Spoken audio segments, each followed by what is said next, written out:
Hi friends, ఇది నాకు ఒక మెమరీ ప్లేస్ అనమాట.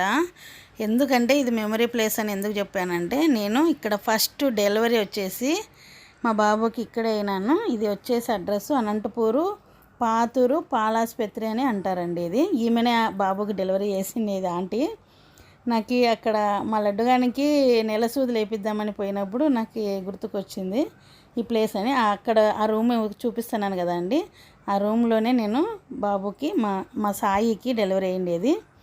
రేపు ఆగస్టు 15కి నాకు 18 సంవత్సరాలు అయిందండి బాబు పుట్టి.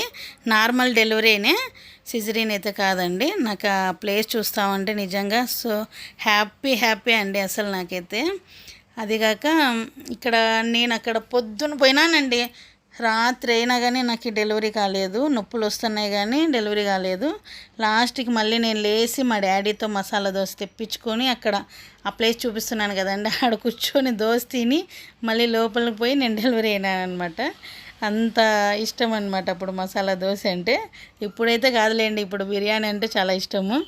దోశ లేదు. అదో వీడే అండి వాడు, మా బాబు. చూడు ఎంత పెద్దగా అయినాడో. నిజంగా హ్యాపీగా ఉంది. మా ఓన్కి ఈ ప్లేస్ చూపిస్తూ ఉంటే నాకు. మా ఓన్ది రేపు బర్త్డే అండి, ఆగస్ట్ 15న. మీరంతా బ్లెస్సింగ్స్ ఇవ్వాలి మా ఓన్కి. వాడు బాగుండాలా, ఆరోగ్యంగా ఉండాలా అని, మంచి ఎడ్యుకేషన్ చదువుకొని బాగా మంచి జాబ్ రావాలని మీరు మనస్ఫూర్తిగా మనకి బ్లెస్సింగ్స్ ఇవ్వండి, ఓకేనా. ఇదే అండి అది డెలివరీ రూమ్ అనమాట. అది ఇప్పుడు లాక్ వేసారు. ఇదేనండి నా మెమరీ స్టోరీ.